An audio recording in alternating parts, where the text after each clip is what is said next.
again. I'm Joanna. This is the second week of our 5-week Proverbs series, and today we're going to be talking about two big themes in the book of Proverbs, wealth and poverty. And I hope to use these themes as a way also to think about how to interpret Proverbs. What does it mean that Proverbs are true, or how do we find the truth of Proverbs? And I think the wealth theme is a good way to do that. I would like to open with a prayer, and this is from the Book of Common Prayer, and it's a prayer for the poor and neglected, so I'm trying to fit with the theme. So please pray with me. Almighty and most merciful God, we remember before you all poor and neglected persons whom it would be easy for us to forget, the homeless and the destitute, the old and the sick, and all who have none to care for them. Help us to heal those who are broken in body or spirit, and to turn their sorrow into joy. Grant this, Father, for the love of your Son, who for our sake became poor, Jesus Christ our Lord. Amen. Amen. All right, just putting this in context where we have been and where we're going. So last week, many of you were here for the first week. We talked about some introductory things about the book of Proverbs and King Solomon. So we looked back at the story of Solomon from Kings and how he asked God for wisdom when he could have had anything. And God gave him not only wisdom, but honor and riches as well. And his wisdom is demonstrated various ways in the book of Kings. And also his folly, especially towards the end of his life, as his wives lead him to worship other gods. So we talked about how he's connected to the book of Proverbs. The book opens by saying the Proverbs of Solomon. The big collection in chapter 10 begins by saying these are the Proverbs of Solomon.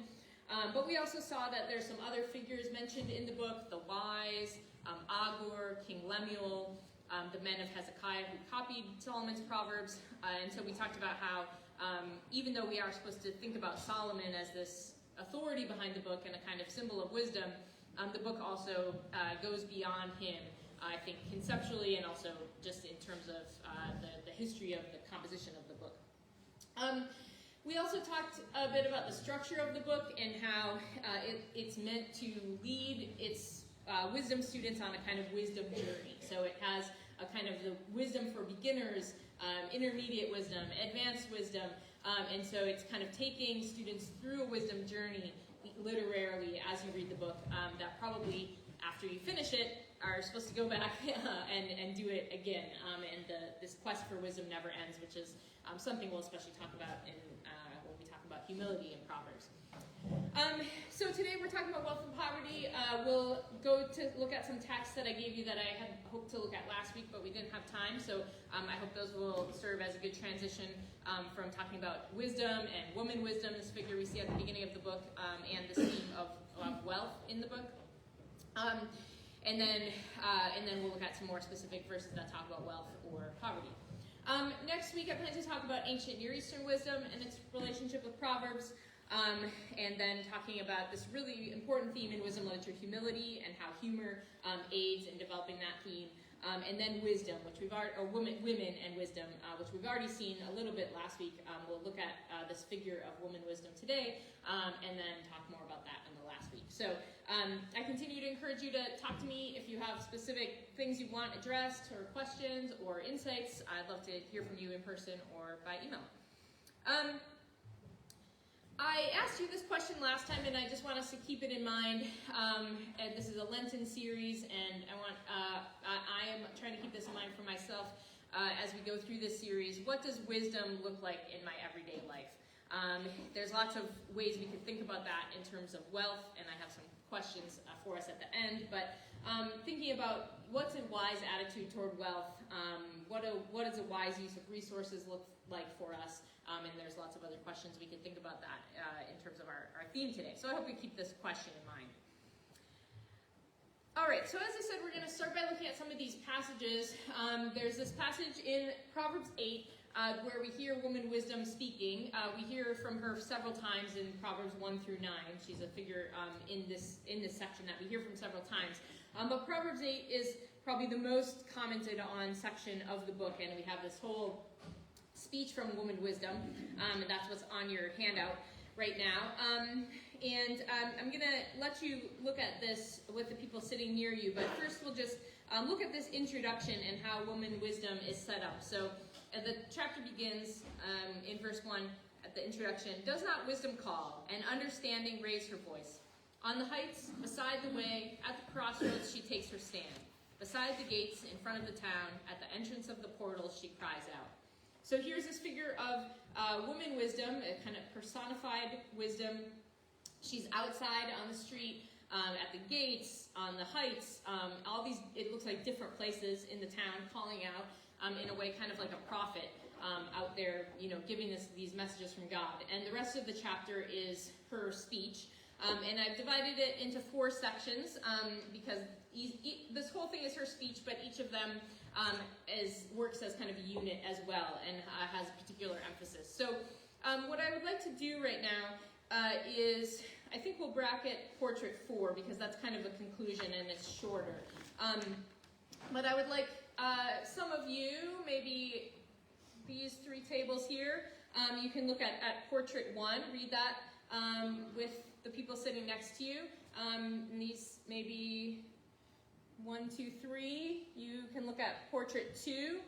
And then over here to the side, these 4 tables can look at portrait 3. 1, 2, 3. Did I say that right? So what I want you to do is ideally somebody read it aloud. Look for just what words and images stand out to you from the passages. What do you learn about wisdom here? And then, especially for portraits 1 or 2, it's not so relevant for portrait 3, think about what is the relationship between wisdom and wealth, because portraits 1 and 2 speak to this. So I'll give you 7 or 8 minutes or so to read this and then just talk about it with the people sitting next to you. So go ahead. If you're watching online, this is Proverbs 8.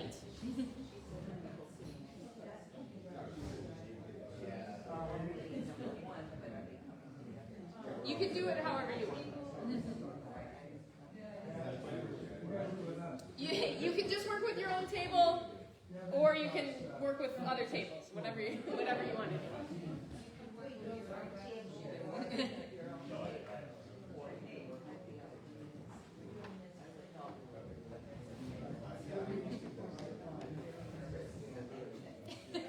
You can just, if you're more comfortable, you can just work with 3 of us.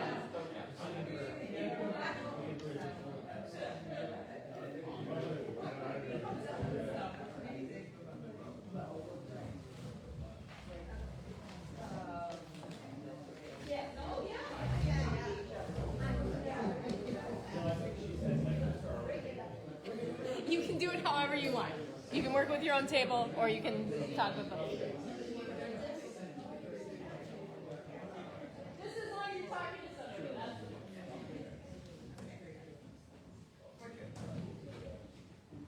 You remember, I call, and I cry to all who prepare.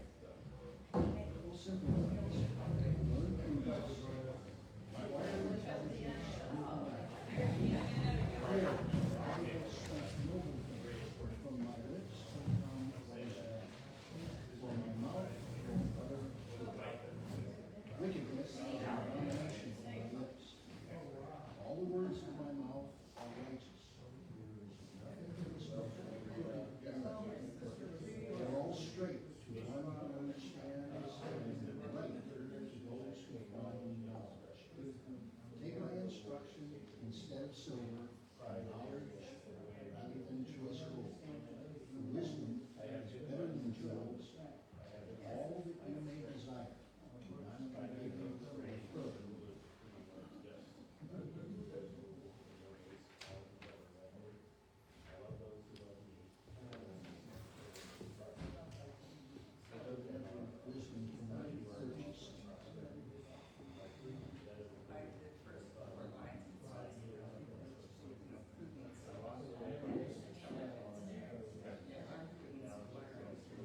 Take about one more minute to wrap up your conversations, then we'll talk together.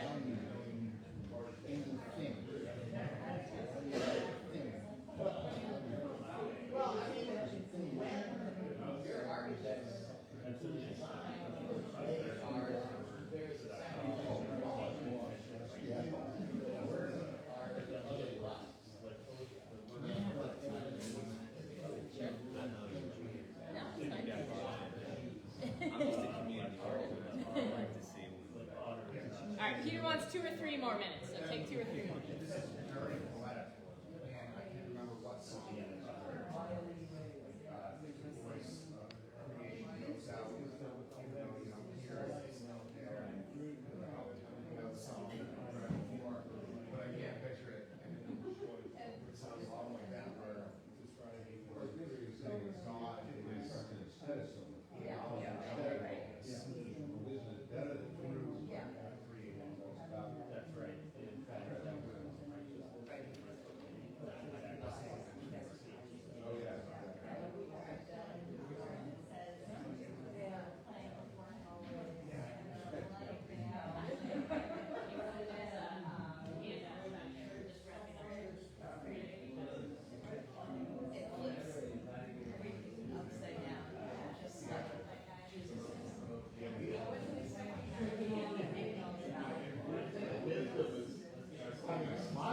I'm sorry to interrupt your wise discussions, but I would like your wisdom shared with the big group as well. So,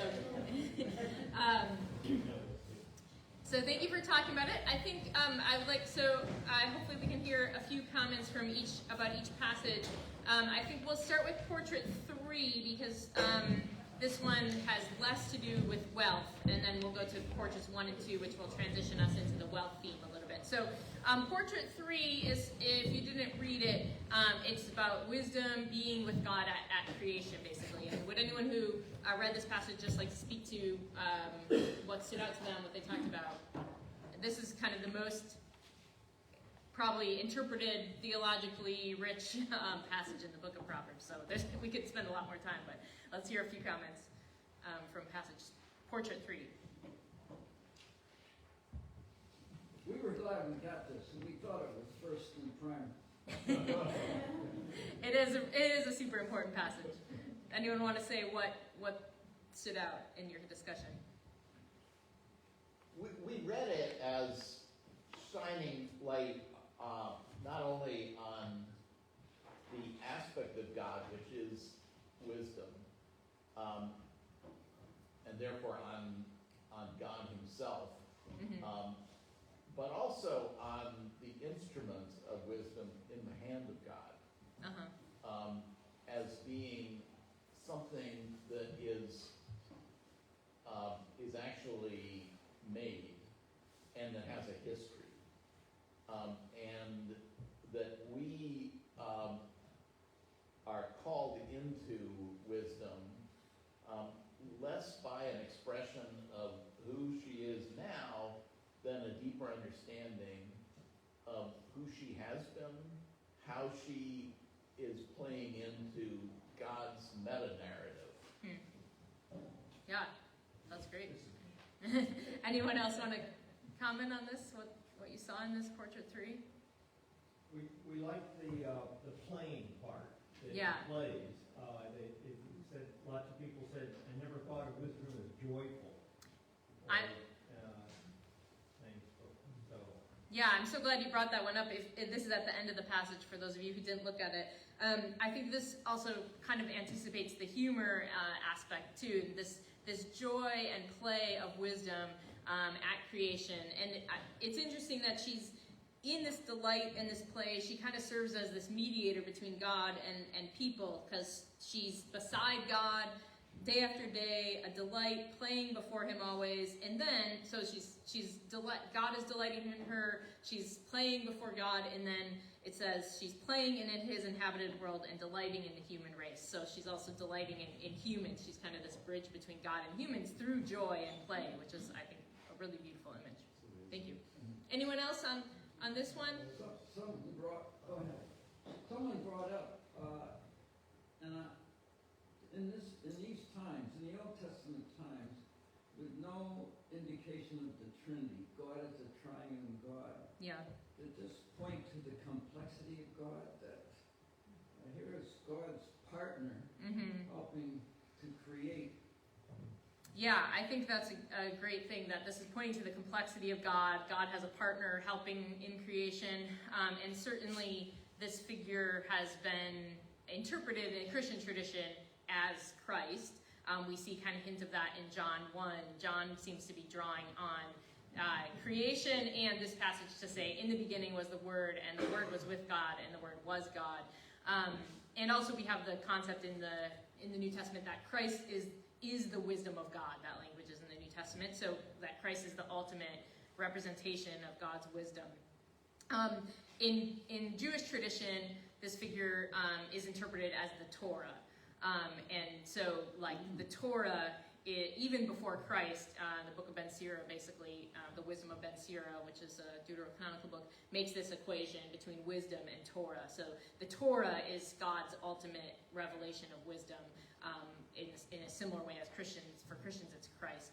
And so, like, God's teaching is here, pre-existing the world, which is just kind of interesting. So this is really theologically rich, and I think it does point to Christ. I don't think we should limit ourselves in a reading to say, like, this figure equals Christ in this passage, because I think it just goes beyond that. But I think you're right to note that. All right, let's look at the other couple passages. There's so much we can do with this one, but portraits 1 and 2. We can hear from anybody in terms of what stood out to you here about woman wisdom, or about wealth and wisdom in portraits 1 and 2. Well, we hear in our culture, invest wisely, but this is invest in wisdom. Acquire wealth, this is acquire knowledge. And the other thing that just jumped out at me was, it says it's not crooked, it's not twisted. This is not complicated, is the message. Yeah, right. And I think that's something that's really emphasized in Proverbs. Wisdom can be found. She's calling out on the roadside. She's not hidden away, which is a different message about wisdom that's also contained in the Bible. But there's an aspect in which, it's simple. If you listen to her, you can find her, you can follow her. Great. John? One thing that we were kind of wrestling with was in portrait 2, in verse 18 especially, where it says, riches and honor are with me, enduring wealth and prosperity. And I'll read the next verse, too. My fruit is better than gold, you find gold in my yield and choice silver. Is wisdom saying that wisdom is superior to monetary wealth, or traditional wealth, or that traditional wealth comes along with wisdom, or both, or something, and it's not totally clear. And just one thing that was, I noticed just looking at the Hebrew, is that the word that's prosperity in verse 18 is tzedakah. It's actually the same word as righteousness. That is in interesting. verse 20, which is a kind of a weird translation choice, but that just gets to that issue. It's like, is she talking about kind of morality, righteousness, wisdom, or money, or, what's the relationship? Yeah, I'm glad you brought out that, what I think is kind of a tension. Wisdom, in portrait 1, she says, take my instruction instead of silver, my knowledge rather than choice gold. So it's clearly wisdom is above wealth. You should choose wisdom rather than wealth if you're choosing between them. But then she's associated with wealth in portrait 2. Riches and honor are with me, and enduring wealth and prosperity. But and then it goes back to this: wisdom is better than wealth. My fruit is better than gold, even fine gold. My yield than choice silver. But then in verse 21 it says, I walk in the path of righteousness, endowing with wealth those who love me and filling their treasuries. So here we again have it's like wisdom is associated with wealth, and it's better than wealth. Did anyone else pick up on that tension or want to comment? I mean, that was ours. I just think maybe she's wise enough to know the benefits of mixed messaging.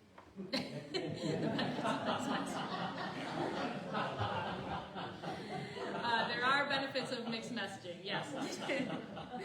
I do think what it shows, and I hope this comes out in some of the passages that we look at, is that there's a lot to kind of mull over in terms of the presentation of wealth in the book of Proverbs and in the Bible in general, and there's no kind of necessarily easy, some of the messages are obvious, some are clear, but then there's other things that are a bit more complicated, and it does seem like mixed messaging or that we need to mull over. And I think this is kind of in the Solomon story as well. God says, ask for anything you want.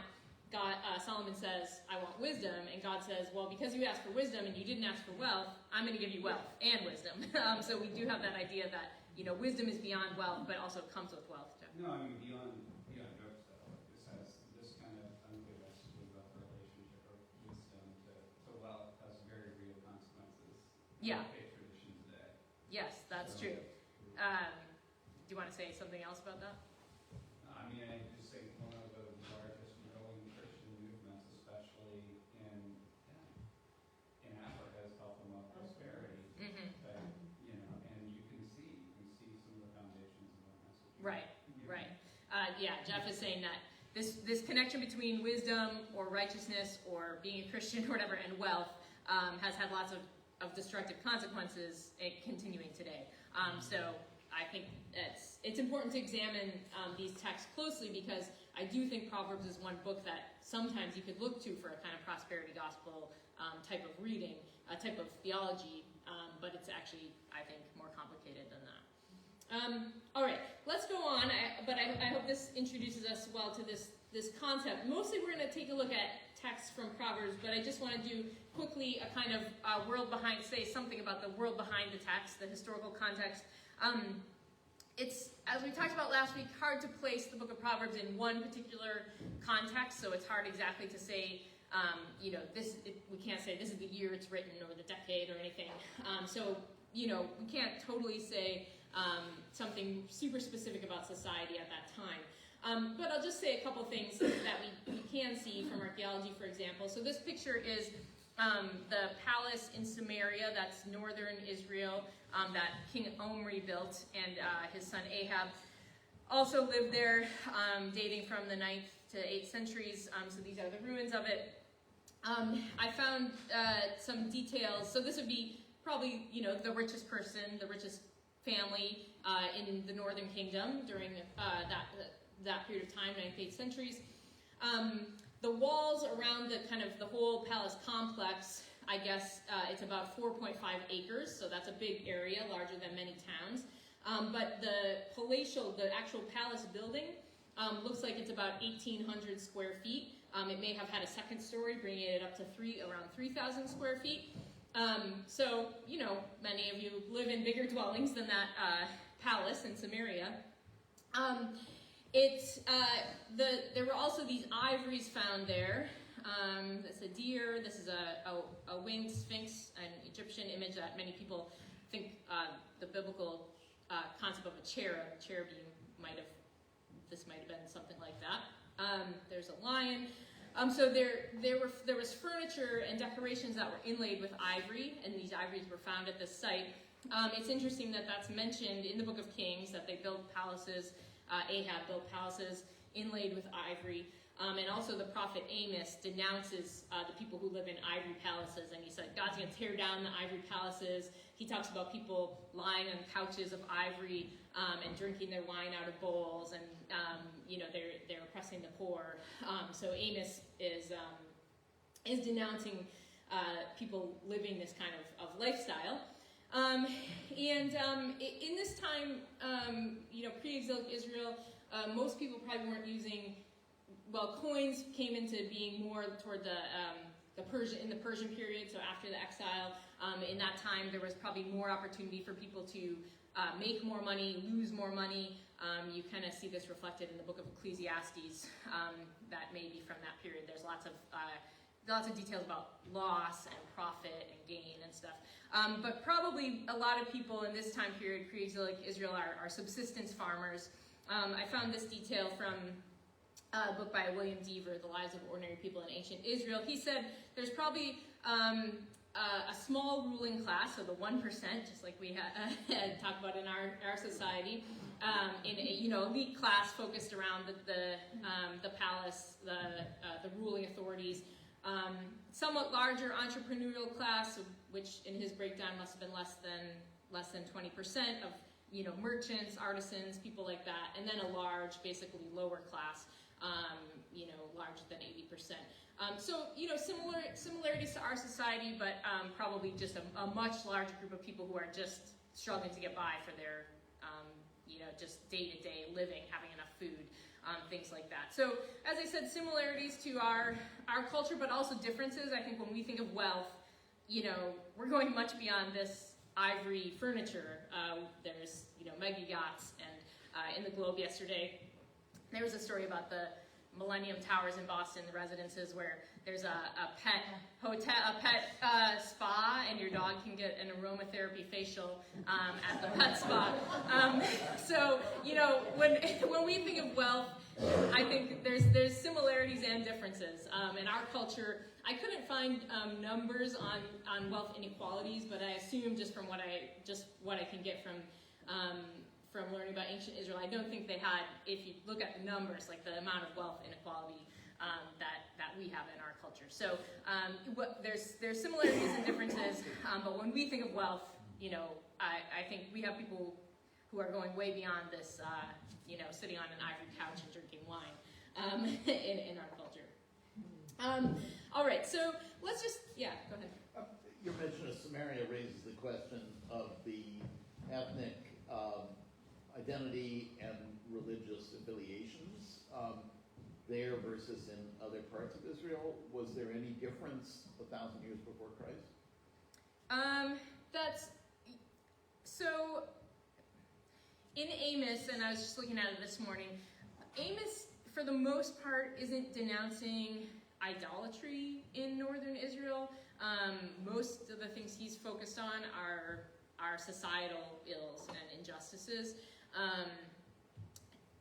If you look at just the presentation in the Book of Kings, you do have the idea from that perspective that the only legitimate temple is the temple in Jerusalem, and King Jeroboam built these shrines in Bethel and Dan to worship, but they're still worshiping Yahweh in the northern kingdom, but the mistake is that they built other temples rather than the temple in Jerusalem. Of course, there's times you see the Elijah-Elisha narratives. People, you have this idea that people are worshiping Baal because of the influence of Jezebel. So I think it's complicated when you look at the archaeology and the remains of stuff. There's probably people worshiping Yahweh in the northern kingdom, in the southern kingdom, and probably in both those kingdoms, people worshiping other gods. I mean, you see that in the biblical text as well. It's really the ethnicity part is after the fall of the northern kingdom. Some of the people were exiled, and then the Assyrians settled other people in the northern kingdom, and so there's a mix of like the Israelites and the people that the Assyrians resettled, and that's eventually where you get the Samaritans. And the people from the northern exiles are never depicted as coming back, unlike the southern kingdom. The Judah exiles are depicted as coming back. And so they have this religion that's related to the historic kind of Yahwistic religion, but also kind of different. And so they're like close cousins, and that sometimes makes things more tense. And that's going into, I think, the biblical, the Good Samaritan and all that in the New Testament. So. Other comments or questions? Okay, so let's look at some texts from Proverbs. The first text I have kind of show what we might think of as this typical, this connection that we might think typical to the book of Proverbs that associates wisdom, righteousness, and hard work with wealth. And these kinds of texts are frequent in the book of Proverbs. Here's just some examples. Lazy hands make for poverty, but diligent hands bring wealth. So if you work hard, you'll be wealthy. If you're lazy, you'll be poor, is the basic idea. The righteous eat to their heart's content, but the stomach of the wicked goes hungry. So here we have more of the moral. The first one is, just practical, laziness versus hard work. Here we have a moral element, righteousness, wickedness. And in a time when people are, struggling to survive, just having food could be a mark of wealth. So the righteous people eat, and the wicked people go hungry. And then this one, last one in this group, associates wealth with wisdom. The wealth of the wise is their crown, but the folly of fools is folly, which is kind of a strange thing to say, but I guess the folly of fools is only folly. They're not gaining anything, whereas the wise are kind of honored with this crown of wealth. You also have these texts just showing that wealth is an advantage. So, for example, the wealth of the rich is their fortified city, but poverty is the ruin of the poor.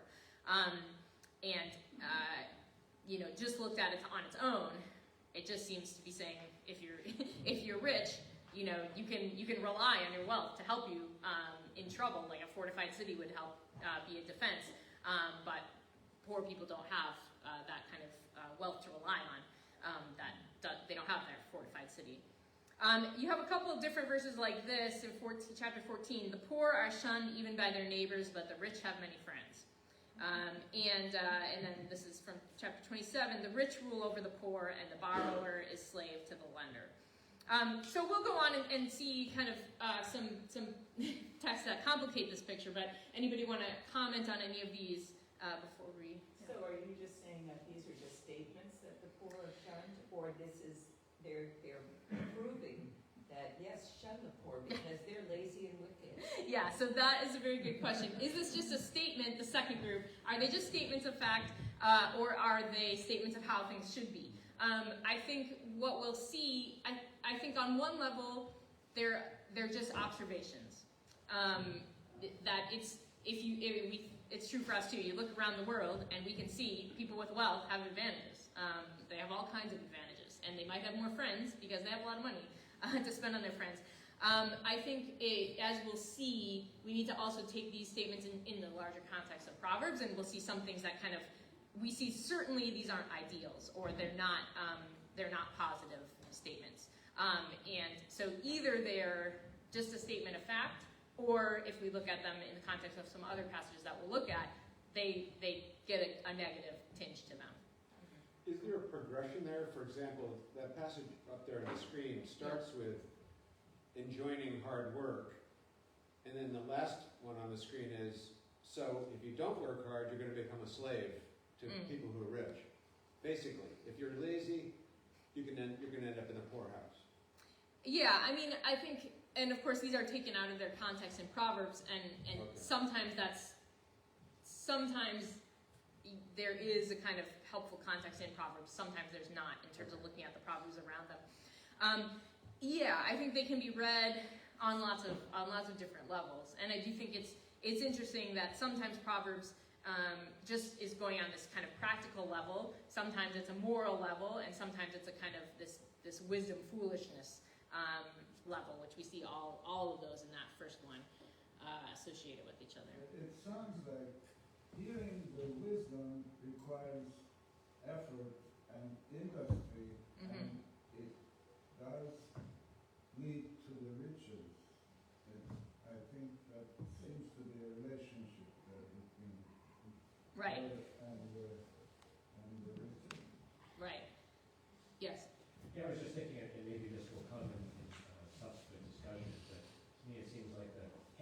slide should have the word in capital letters, but, and then the next slide saying something like, if you make the pursuit of wealth your primary goal in life, that's no way to try to find happiness. Right, and you are anticipating the ...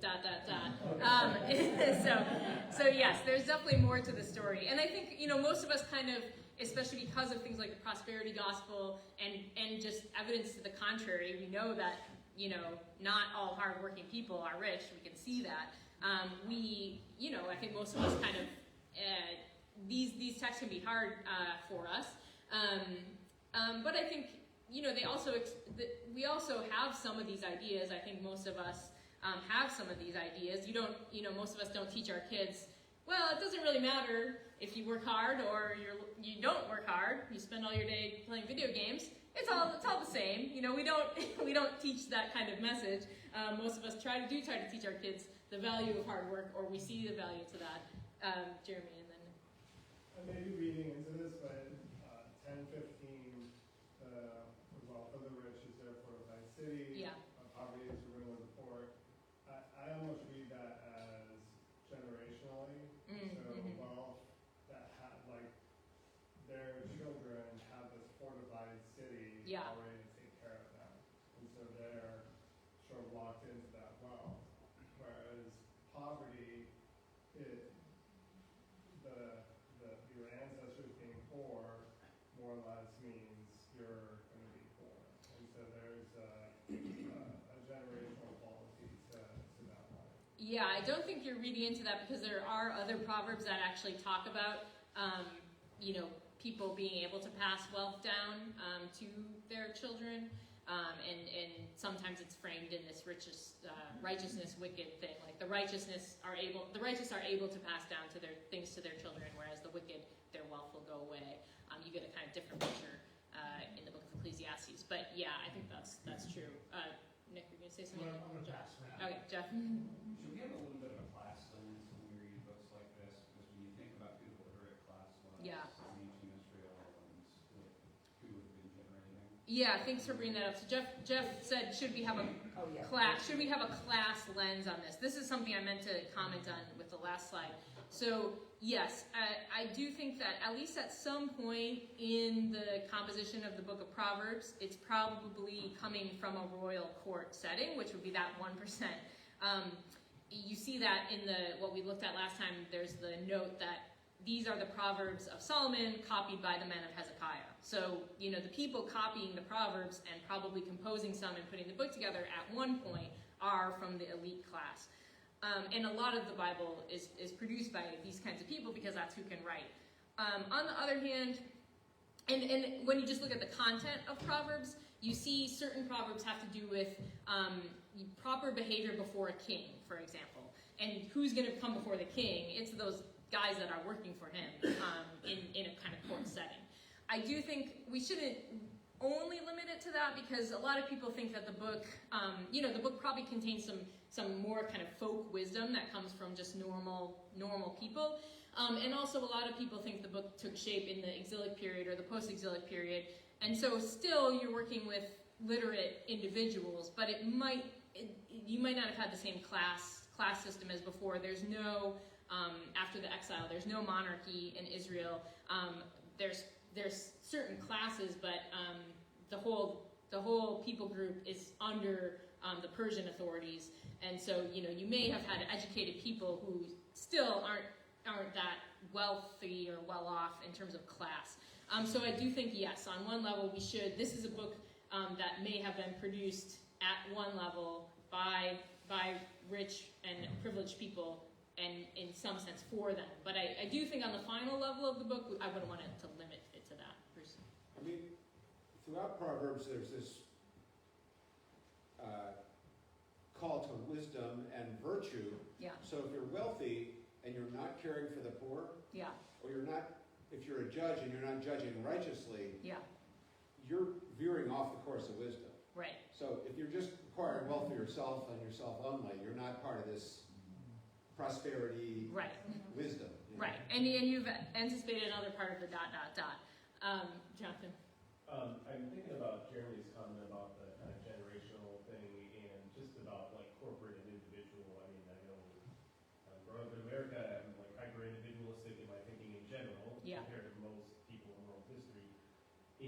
one thing that I recall about the Proverbs is that often in English they're translated in plural, the righteous, the rich, the poor, but a lot of the time in Hebrew, I mean, it's sometimes singular, sometimes plural, but a lot of times singular, like the poor person is shunned. Yeah. So just think about like the corporate and individual. I don't know if there's something there, but obviously we should be concerned as individuals about are we helping the poor, but also as a society. And so I'm just wondering, like, is there a conscious interplay, or in terms of the original audience, like speaking the wise older person talking to his son as the book of Proverbs is framed. So just kind of thinking out loud about corporate individual. Yeah, so Jonathan's commenting on the corporate individual dynamic, and I do think we can assume they're in the original context they're going to have a more corporate view and not so individual of a view. And yeah, I'm not sure what to say more about that, but it is a good point to think about as we look at these texts. It's fascinating to think about what you just said, that this may be written either in exile or be a post-exilic book. Can you talk a bit more about that? Because that would seem to like completely change the way we read this, at least versus. But I was thinking that it was written when the going was good and Solomon was wise and everything was great. Yeah.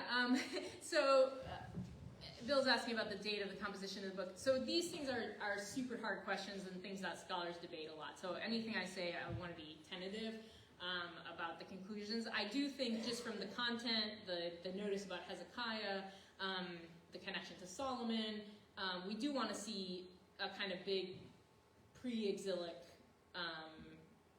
origin for this book.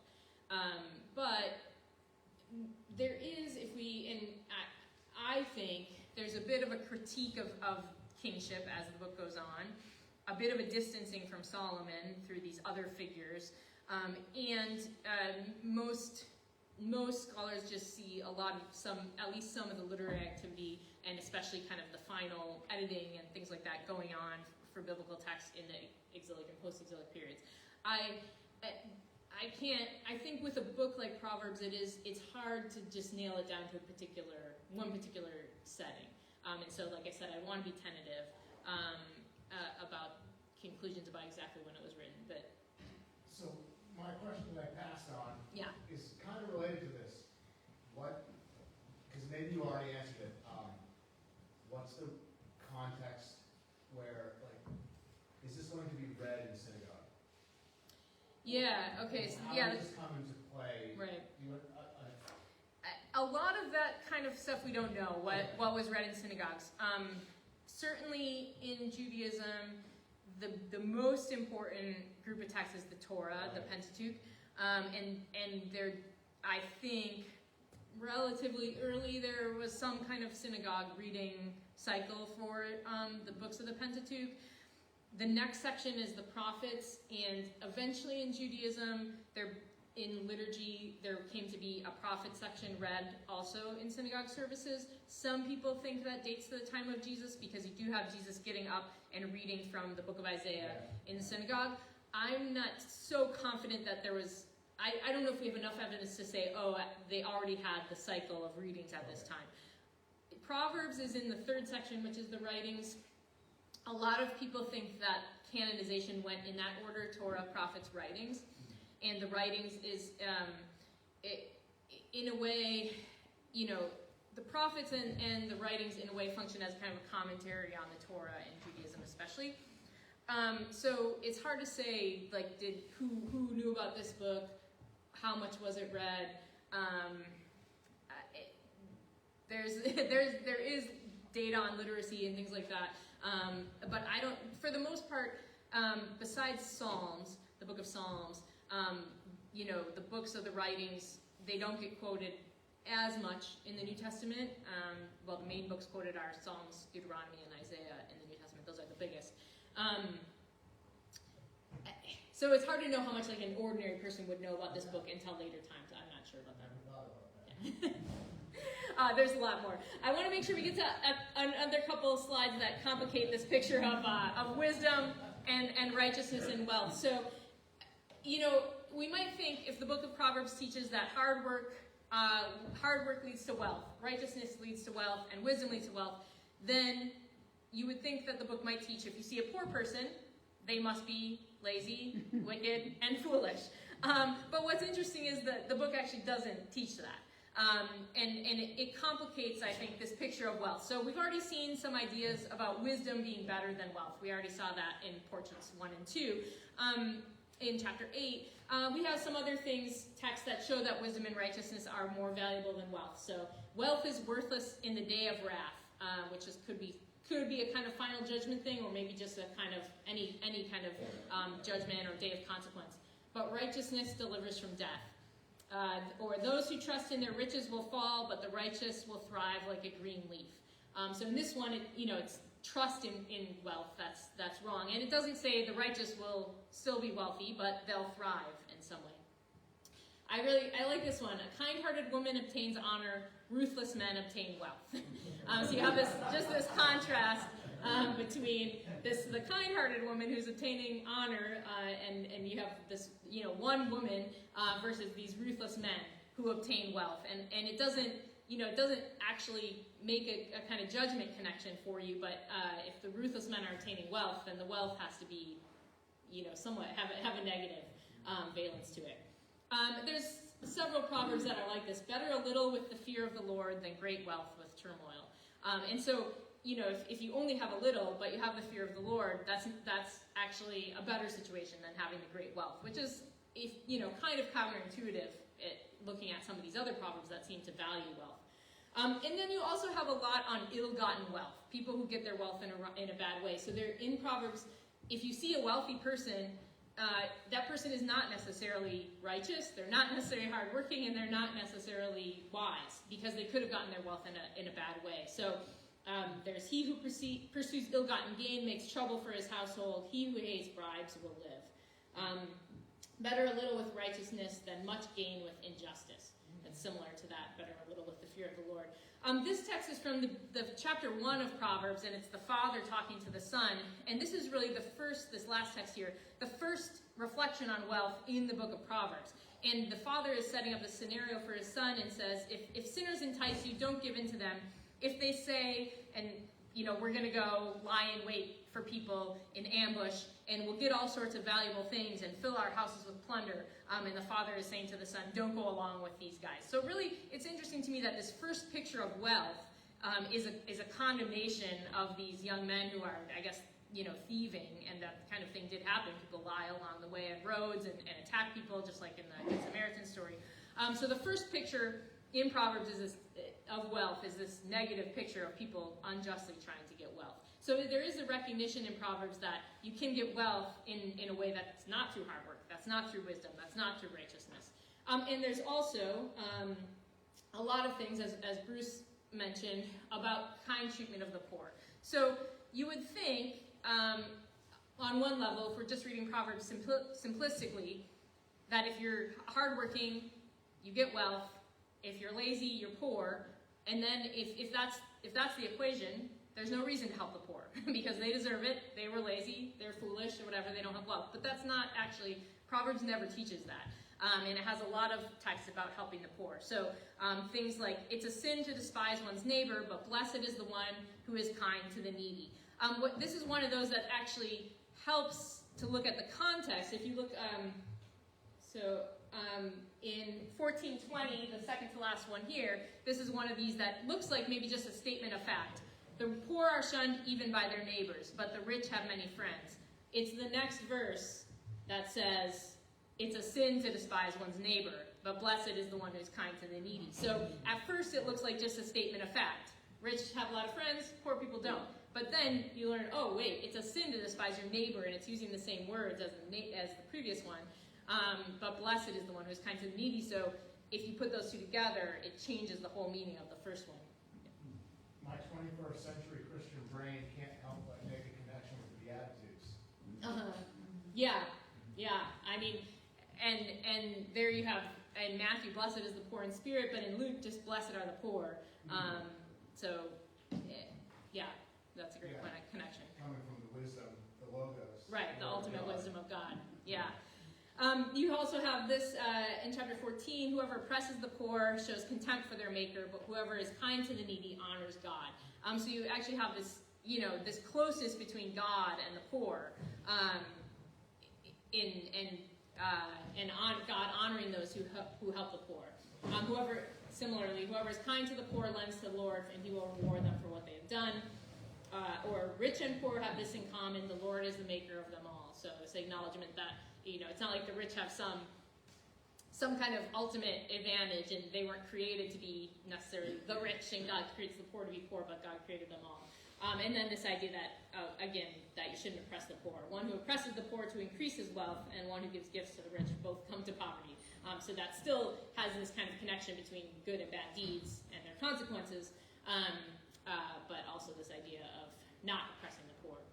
So, piggybacking on the Beatitudes comment, the second and third ones there are just so powerful and convicting. It's like whatever you do the least of these, you gave me when I was in prison, you visited me when I was thirsty, you gave me a drink, when did you see whatever you did to the least of these? It's like you're doing it for God, basically. It's just like the connection is so direct. If you press the poor, you're basically just sticking it to God. Yeah, I remember there's a scholar, Gary Anderson, who teaches at Notre Dame. He wrote a book on charity, and he talked about giving to the poor, or things concerning poverty, is like making this investment in this world that we believe in, this in God's economy versus in our economy. And it's just, I think that's a powerful image, that you're investing in God's economy in this that looks counterintuitive from the kind of world economic view. For the last couple of minutes, I just want to kind of zoom out and think about the truth of Proverbs, because I think sometimes and as Jeff said, this idea that wisdom, hard work are associated with wealth can be really detrimental. And so this kind of gets to the heart of how we read these Proverbs, how we understand them. So I just have a few kind of guidelines, I think. Some Proverbs depict kind of general truths or ideals. We could see a text like, the lazy hands make for poverty, but diligent hands bring wealth. It's not talking about something that always happens, but something that maybe in an ideal world that's the case, or a lot of times it is true. In general, you're going to do better for yourself if you work hard than if you're lazy. Doesn't mean that's always true, though. Some Proverbs, as we've talked about, depict realities that aren't necessarily good. There's not necessarily a moral valence. So the poor are shunned even by their neighbors, but the rich have many friends. That can just be seen as a reality. It can also be seen as a negative thing when we learn, it's actually bad to shun your neighbor. And maybe what we're supposed to learn from this is, wait, who am I being friends with? Why am I friends with them? And thinking about, or if you have money, why are these people being friends with you? It's maybe more of a little deeper than just a depiction of reality, but maybe a chance to think about what makes for friendship and why you're friends. Some Proverbs are ambiguous, so sometimes Proverbs are straightforward, but if we want to just kind of read, some of them have to be puzzled over, like riddles. This is not one we looked at, but a kind of well-known one. A gold ring and a pig snout, a beautiful woman lacking sense. Most translations make this a little more linked. It says, like a gold ring and a pig snout is a beautiful woman lacking sense. But really in Hebrew, it's just two juxtaposed images, and you're left to kind of puzzle out what the relationship is. It may seem kind of intuitive, but then are you supposed to match up? Is a beautiful woman the gold ring? Then what's the pig? Some people think the pig is her husband. Anyway, it may not be as clear as it seems on the surface. And so sometimes Proverbs need to be puzzled out, or they have different possibilities for meanings. Some contradict or are in tension with others. Here's the most famous one, right next to each other. Do not answer a fool according to his folly, or you yourself will be just like him. Answer a fool according to his folly, or he'll be wise in his own eyes. It's the exact opposite advice. Answer a fool, don't answer a fool. Right next to each other, really emphasizing the contradiction. And so I think the idea here is that, there's not one universal mode that we do. And I think of engaging a fool on social media, is maybe a fruitless task. Whereas somebody tells a racist joke, you don't want to let that one go, or he'll be wise in his own eyes. So you have to apply them in different situations, and so I think here's just a couple things about interpreting Proverbs that I hope come from these ideas. That most Proverbs aren't meant to convey universal truths. They're not promises or guarantees. And I think when we think of Proverbs in our own culture, we intuitively understand that. We have things like, too many cooks spoil the broth, versus many hands make light work. They say two different things. We don't get all tied in knots about that. We just know sometimes it's better to work on your own, and sometimes it's better to work with other people. It just depends on the situation. But sometimes when it comes to the Bible, and people see it's something like train up a child in the way he should go, and when he's old he won't depart from it, as if that's a promise or guarantee, and we can see that it's not, and then we struggle with why isn't it. And so an aspect of wisdom is knowing how and when to apply the Proverbs. When should we answer a fool according to his folly, and when should we not? And I think that's actually true of many, many biblical texts. Part of it's just the genre of Proverbs, but it's actually true of a lot of biblical texts. And they should be read in the context of the whole book of Proverbs, and also in the context of the whole Bible. And also just a final thing about Proverbs is that Proverbs focuses on general truths and ideals, not completely, but for the most part, whereas Job and Ecclesiastes kind of wrestle with the exceptions. The text from Ecclesiastes says, "The race is not to the swift, or the battle to the strong, nor does food come to the wise, or wealth to the brilliant, or favor to the learned, but time and chance happen to them all." So we also have this idea in the Bible that, we can just see from observation. You can work really hard, and then you can lose everything, and that's really what the book of Ecclesiastes struggles with. So I have some questions about wealth here that I'll just leave for us to think about as we go on our way. But I look forward to seeing you next week for talking about ancient Near Eastern wisdom. Thanks.